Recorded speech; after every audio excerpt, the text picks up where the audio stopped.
Hello everyone and welcome to Katawa Shoujo. Now I've played this game before very recently, but I wanted to play it again not only because it was so good but also because I want to share this game with you guys. Hopefully you follow me along the many episodes that's to come of this game. As you guys can see, I've done like a few playthroughs of this and they will appear here as I do. But today I'm gonna start brand new and I'm gonna go through the whole story so you guys know what this game is about. Of course, I've disabled any adult content and I've adjusted all the settings and everything. Yeah, so why I chose to record this game once again, even though I've played it before, is because I take much enjoyment in this game. It's touching, it's emotional, it's fun, the music is absolutely stunning. The the character development is awesome. The plot itself is stunning. So I really advise you guys to just either play this on your own, go download it. It'll be down in the link in the description below. There'll be a link in the description. And either that or follow along with me on this incredible journey.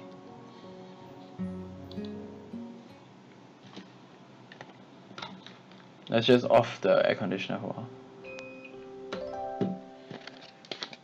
I need to drink something. Like right when you come into this game, like the music is just so good. A light breeze caused the naked branches over her head to rattle like wooden wind chimes. This is a popular retreat for couples in the summer. The deciduous trees provide a beautiful green canopy, far out of sight of teachers and fellow students. But now, in late winter, it feels like I'm standing under a pile of kindling. I breathe into my cupped hands and rub them together furiously to prevent them from numbing in this cold. Just how long am I expected to wait out here anyway? I'm sure the note said 4 p.m. 4 p.m. Oops. Ah yes, the note. Slipped between the pages of my math book while I wasn't looking. As far as cliches go, I'm more a fan of the letter in the locker, but at least this way shows a bit of initiative. As I ponder the meaning of the note, the snowfall gradually thickens. The plot thickens now. The snowflakes silently falling from the white painted sky are the only sign of time passing in a stagnant world. Their slow descent upon the frozen forest makes it seem like time has slowed to a crawl. The rustling of dry snow underfoot startles me, interrupting the quiet mood. Someone is approaching me from behind. Hi, Hisao, you came? A hesitating, barely audible question. However, I recognize the owner of that dainty voice instantly. I feel my heart skip a beat. It's a voice I've listened to hundreds of times, but never as more than an eavesdropper to a conversation. I turn to face this voice, the voice of my dreams, and my heart begins to race.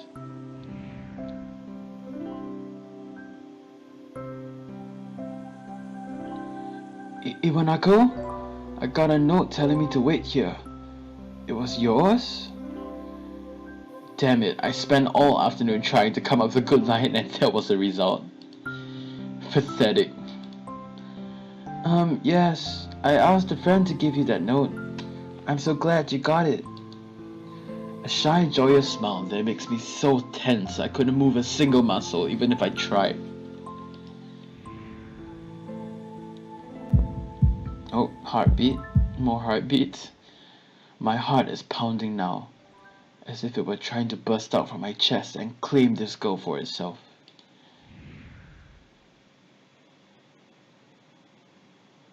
So, here we are, out in the cold.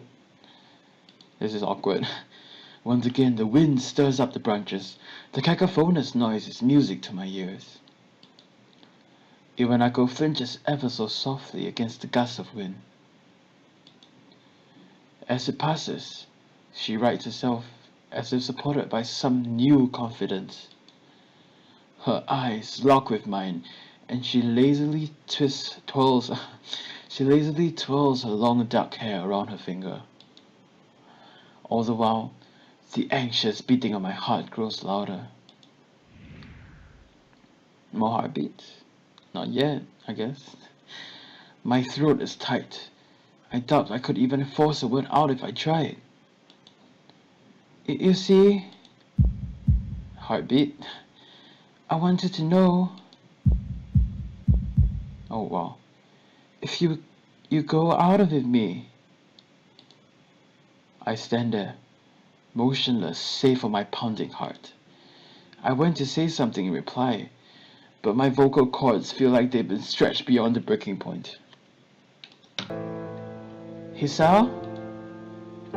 I reach up to try to massage my throat, but this only sends spikes of blinding pain along my arms. Hisao! My whole body freezes, save for my eyes, which shoot open in terror.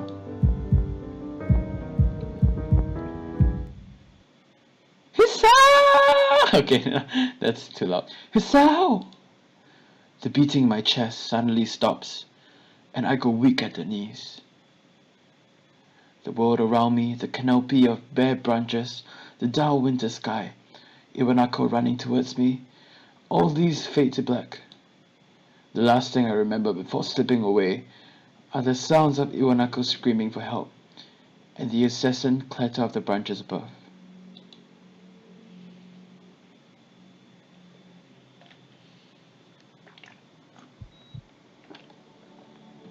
So I'm alive, that's good.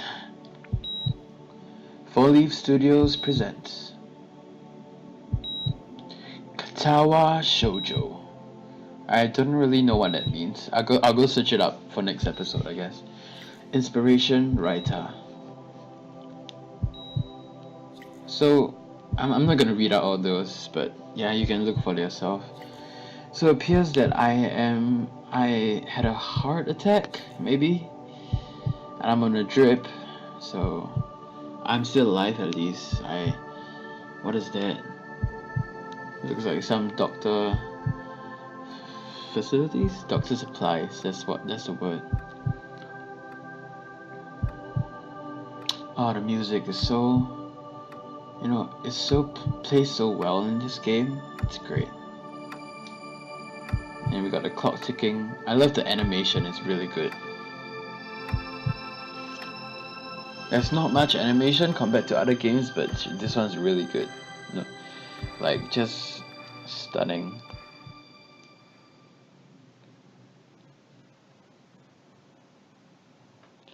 It's been 4 months since my heart attack. In that whole time, I can probably count the times I've left this hospital room unsupervised on one hand. 4 months is a pretty long time when you're left alone with your thoughts, so I've had plenty of time to come to terms with my situation. Arrhythmia. A strange word, a foreign alien one that you don't want to be in the same room with. A rare condition. It causes the heart to act erratically and occasionally beat way too fast. It can be fatal. Apparently I've had it for a long time. They said it was a miracle that I was able to go on so long without anything happening.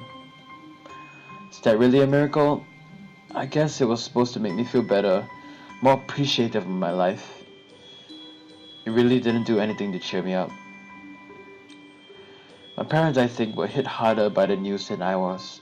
They practically had 2 hemorrhages apiece. I had already had a full day by then to digest everything. To them it was all fresh. They were even willing to sell a house in order to pay for a cure. Of course, there isn't a cure. Because of this late discovery of this condition, I've had to stay at the hospital to recuperate from the treatments. When I was first admitted, it felt as if I was missed. For about a week, my room in the ward was full of flowers, balloons, and cards. But the visitors soon dwindled. and all the get well gifts began trickling down to nothing shortly after. I realized that the only reason I had gotten so many cards and flowers was because sending me their sympathy had been turned into a class project. Yeah, anyways, like, never turn something like this to a class project. Like, it's just so heartless. Like, I understand, unless it's really out of love, but, you still gotta visit that person, like, afterwards. It's about that measure you take after. Maybe some people were genuinely, you have to be genuinely concerned, yeah. But I doubt it. Even in the beginning, I barely had visitors. By the end of the first month, only my parents came by on a regular basis. I'm sorry, I'm having trouble reading right now, so. Iwanako was the last to stop visiting. After 6 weeks, I never saw her again. We never had that much to talk about when she visited anyway. We didn't touch the subject that was between us on that snowy day ever again. The hospital? It's not really a place I like to live in. The doctors and nurses feel so impersonal and faceless. I guess it's because they are in a hurry and they have over 1 million other patients waiting for them, but it makes me feel uncomfortable. For the first month or so, I asked the head cardiologist every time I saw him for a rough estimate of when I'd be able to leave. He never answered anything in a straightforward way, but told me to wait and see if the treatment and surgeries worked. So, I idly observed the scar that those surgeries had left on my chest slowly change its appearance over time, thinking of it as some kind of omen.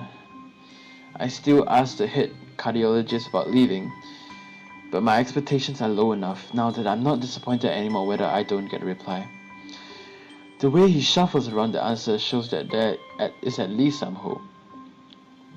Yeah, so this guy has grown pretty pessimistic over his time at the hospital. At some point, I stopped watching TV. I don't know why, I just did. Maybe it was the wrong kind of escapism for my situation. I started reading instead. There was a small library at the hospital, although it was more like a storeroom for books. I began working my way through it, one small stack at a time. After consuming them, I would go back for more. I found that I liked reading, and I think I even became a bit addicted. I started feeling naked without a book in my hands. But I loved the stories. That was what my life was like. The days became increasingly harder to distinguish from each other, differing only by the book I was reading and the weather outside. It felt like time blurred into some kind of gooey mess I was trapped inside, instead of moving within. A week could go by without me really noticing it. Sometimes I paused in realization that I didn't know what day of the week it was. But other times, all the things that surrounded me would painfully crash into my consciousness through the barrier of nonchalance I've set up for myself. The pages of my book would start to feel sharp and burning hot, and the heaviness in my chest would become so hard to bear that I had to put the book aside and just lay down for a while, looking at the ceiling as if I was going to cry. But that happened only rarely. But that happened only rarely. And I couldn't even cry. Today, the doctor comes in and gives me a smile. He seems excited, but not very. It's like he is trying to make an effort to be happy on my behalf. My parents are here. It's been a few days since I last seen them. Both of them are even sort of dressed up. Is this supposed to be some kind of special occasion? It's not a party. There's this ritual the head cardiologist has. He takes his time, sorting his papers, then setting them aside as if to make a point of the pointlessness of what he just did. Then he casually sits down on the edge of the bed next to mine. He looks me in the eye for a moment. Oh, sorry, I skipped accidentally. Hello, Hisao, how are you today? I don't answer him, but I smile a little back at him. I believe that you can go home. Your heart is stronger now. With some precautions, you should be fine. We have all your medications sorted out. I'll give your father the prescription. The doctor hands a sheet of paper to my dad, whose expression turns wooden as he reads it quickly.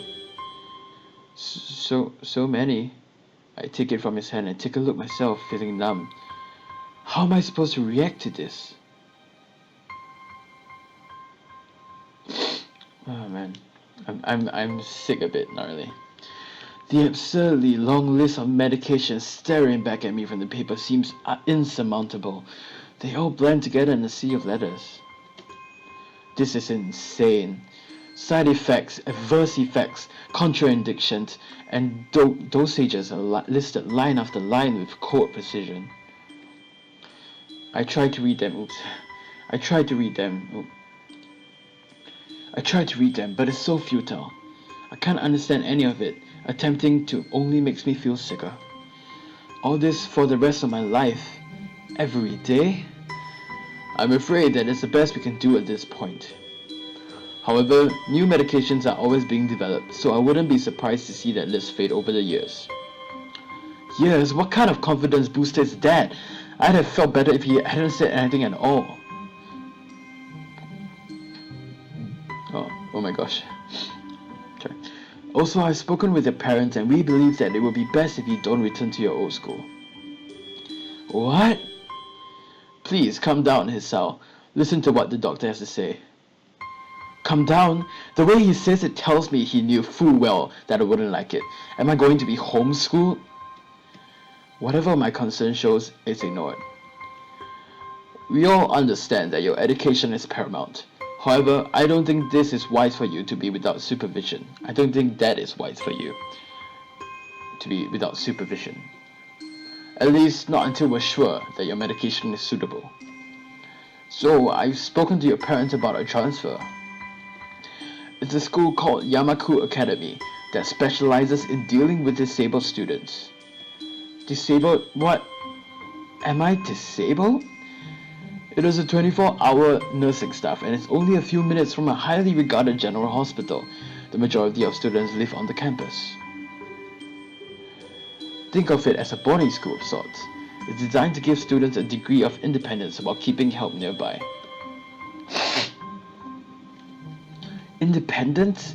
It's a school for disabled kids. Ow, I just bit my lip, okay. Don't try to disguise that fact. If it was really that free, there wouldn't be a 24-hour nursing staff. You wouldn't make a hospital being nearby a selling point. Of course, that's only if you want to go. But your mother and I aren't really able to homeschool you. We went out there and had a look a couple of weeks back. I think you'll like it. It looks like I really don't have a choice. Compared to other heart problems, people with your condition usually tend to live long lives. You need a job one day, and this is a good opportunity to continue your education. This isn't an opportunity. Don't call it an opportunity. Don't call it a damn opportunity. Well, you should be excited at the chance to go back to school. I remember you wanted to return to school, and while it's not the same one, a special school, that's an insult. That's what I want to say. It's a step down. It's not what you think. All the students that are pretty active in their own sort of way. It's geared towards students that can still go around and learn, get around and learn, but just need a little help in one way or another. Your father's right, and many of the graduates of the schools have gone on to do amazing things. I meant school, but a person doesn't have to be held back by their disability.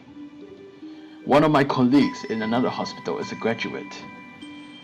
I don't care. A person doesn't have to be held back by their disability. That's what a disability is.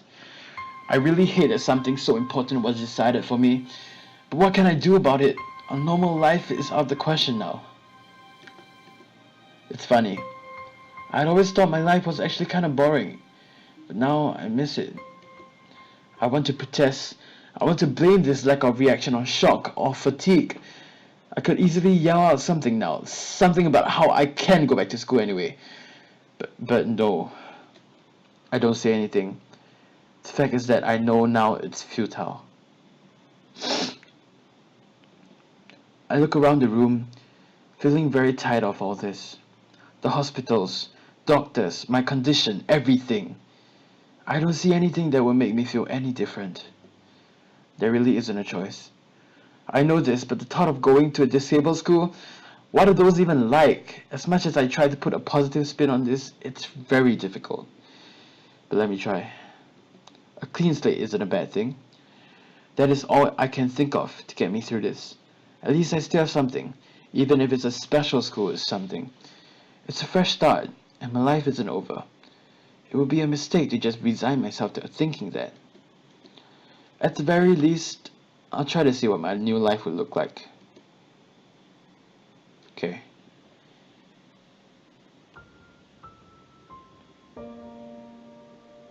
And that is Act 1, Life Expectancy. If you don't know what life expectancy is, it means like how long generally or predictively you're gonna live.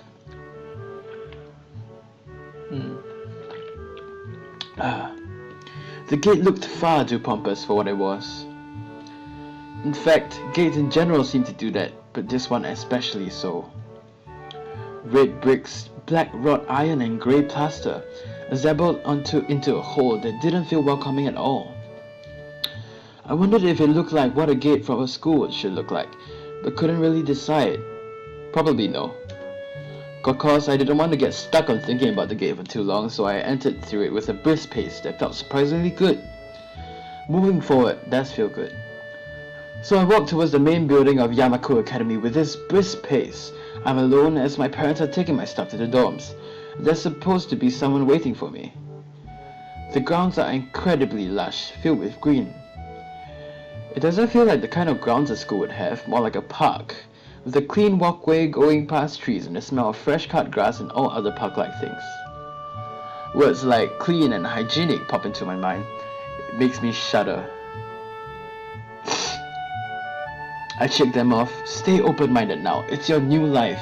You have to take it as it comes. That's what I tell myself. A few big buildings loom behind the leafy canopies, too big and too many for just a school. Everything seems off. It's different from what I thought I knew about schools. It's an uncanny valley. Even though I was told this is my new school, in the back of my head, it just doesn't feel like one. I wonder if the feeling is real or caused by my expectations of a school for the disabled. It's probably your expectations, boy. Speaking of that, I don't see anyone else here. It's kinda eerie. Makes me wish there was somebody here so I could anchor myself to something tangible instead of having this feeling that I stepped into another dimension. The trees hum with the wind and the green hues flashing all around me catch my attention. It makes me think about hospitals again, how they say that the operating rooms are painted green because green is a calming color. Or calming, I mean calming. So why am I feeling so anxious despite all this greenery? Only after I stand in front of the haughty main building, I surprise myself by realizing why the gate bothered me. It was the last chance I had to turn back, even if I had no life I could return to. But still, after entering, there was absolutely no way I could go back anymore. Feeling nervous and with this realization set in my head, I opened the front door. A tall man with bad posture notices me as I enter. We're the only people in the lobby, so it's only logical. You must be Nikki? Nakai. Nakai? So you are. Excellent. I'm your homeroom and science teacher. My name is Mutou. Welcome. We exchange a handshake that's neither firm nor sloppy, and he looks at his watch. The head nurse asked you for a brief check-in visit, but there's no time for that now. Oh, should I go later? Yes, afternoon is probably fine. We should get going and introduce you to the rest of the class. They're waiting already. Waiting for me? I don't really like being the center of attention, but I guess it's inevitable in a situation like this. Somehow, not knowing what is waiting for me makes me feel really nervous. Thinking of this, I almost miss what the teacher is saying. Do you want to introduce yourself to the class? So yeah, I've chosen both before, and it doesn't really make a difference. But I'm more outgoing, so I'd say yeah, of course. Yeah, sure, I mean, isn't that normal? Of course, but not everyone likes to be at the center of attention, just like me a few seconds ago, but okay. I'm probably one of those people, but I guess I should be the one to give the first impression of myself. Right, but it's no problem. Let's go then. My heart is pounding in my chest, and it keeps me thinking about my condition as I follow the teacher up the stairs. The third door down the third floor corridor is marked as a classroom for class 3-3. That's really convenient for me, I can remember that easily. Muto opens the door and enters. Good morning everyone, sorry I'm late again. Again. I hesitate for a split second at the door, freezing on the spot. Get a grip, this is a big step, I know that. But there isn't any point worrying so much about it, at least not this soon. I follow the teacher into the classroom and look around, partially so I won't have to meet the curious gazes of my new classmates. It's pretty spacious, the ceiling is unusually high and there's lots of space left over around and in between the desks. An entire wall taken up by blackboards and the high old-fashioned windows only make it seem larger. The students' desks are standard wooden desks with a shelf underneath for books and wooden chairs with metal frames. Simple and efficient. I stop walking in front of the classrooms and face the other students. They all look normal, like students in any other school. But then, why would they be here? They're probably like me, and have something wrong with them. Only it's just not immediately obvious. Then I notice that one of the girls seemed to be missing the thumb of her right hand. It's a little jarring. Despite the natural tendency to listen when someone's talking to you about you, I tune out the teacher's speech halfway through when he introduced me to the class. I notice a flash of dark hair and see that someone is looking at me, a girl with really long straight hair that is pretty eye-catching. As she sees me looking back at her, she covers her face with her hands as if it will make her invisible. There's one boy with a cane leaning against the lockers at the rear of the class. It's weird seeing someone so young with a cane. Another girl seems to be making some weird hand motions. Sign language. She peers at me over the rims of her glasses, then goes back to whatever she's doing. She's kinda cute. So is the cherry-looking girl with pink hair sitting next to her. If you cannot see, it's these two people. And just now the black hair girl was over there, like at the side. She's really hard to miss. I don't know how I didn't notice her the moment I walked in. She really looks really cute. She's like, like her face. Please welcome our newest classmate. He claps his hands so does everyone else, and so does everyone else. Okay, never mind. I'm so narcissistic. Except one girl in the first row who has only one hand. I cringe a little, but hide it by bowing in thanks for this applause I did not deserve. A collective silence tells me that I should open my mouth now. So, I'm Hisao Nakai. After that, my hobbies are reading and soccer. I hope to get along well with everyone even though I'm a new student. And after that, I'm being so boring. This is exactly like every self-introduction ever. I should say something more exciting. I end up saying nothing and the teacher picks up from there. Everyone seems to be satisfied even with what little I said though. A few girls are whispering to each other, throwing glances at me. It could have gone worse. I'm sorry that I'm like sniffing a lot, it's just I'm a bit sick right now. And I'll probably be too lazy to edit out, so. I listen to the teacher as he drones about getting along while letting my gaze sweep across the classroom. Everyone seems to be listening to him intently, and when he's done, they clap their hands again, which feels like a weird thing to do. The first row girl claps on this round, with her one hand against her other wrist that ends in a bandaged stump. It makes me feel a little bad. We're going to be doing some group work today, so that I'll give you a chance to talk with everyone. Is that okay with you? Yeah, it's fine with me. That's good. You can work with Hakamichi. She's the class representative. She can explain anything you might want to know, and who else will be able to do that better, right? How could I know? The teacher passes out the day's assignment and announces that we will be working in groups of 3. It hits me that I don't know who Hakamichi is. Slow. I'm so slow. The teacher seems to catch my helpless expression. Oh right, Hakamichi is right there. Shizune Hakamichi. As he calls out her name, the cute, bubbly-looking girl with bright pink hair and gold eyes waves her hand. Dude, I wish I had gold eyes. That would be pretty cool. Gold eyes waves her hand at me. I take a seat next to her by the window. Hey, I guess you're Hakamichi, right? It's nice to meet you. What? I'm caught off guard by her laughter. It's nice to meet you too, but I'm not Hakamichi, I'm Misha. This is Hakamichi. Shi-chan?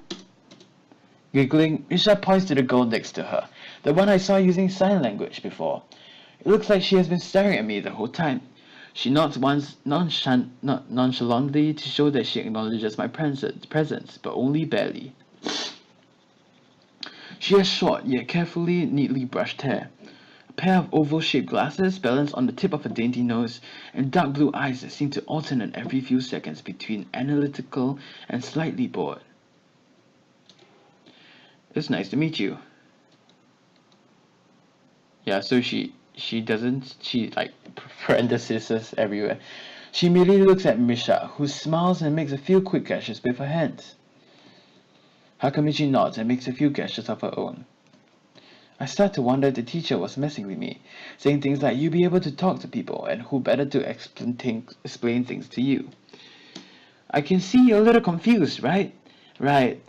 But I understand why you would think I was Shi-chan. Shi-chan is deaf, so I'm the person who translates things back and forth for her. I'm like an interpreter. She says it's nice to meet you too. You're the new student, aren't you? Well, Shi-chan, of course he is.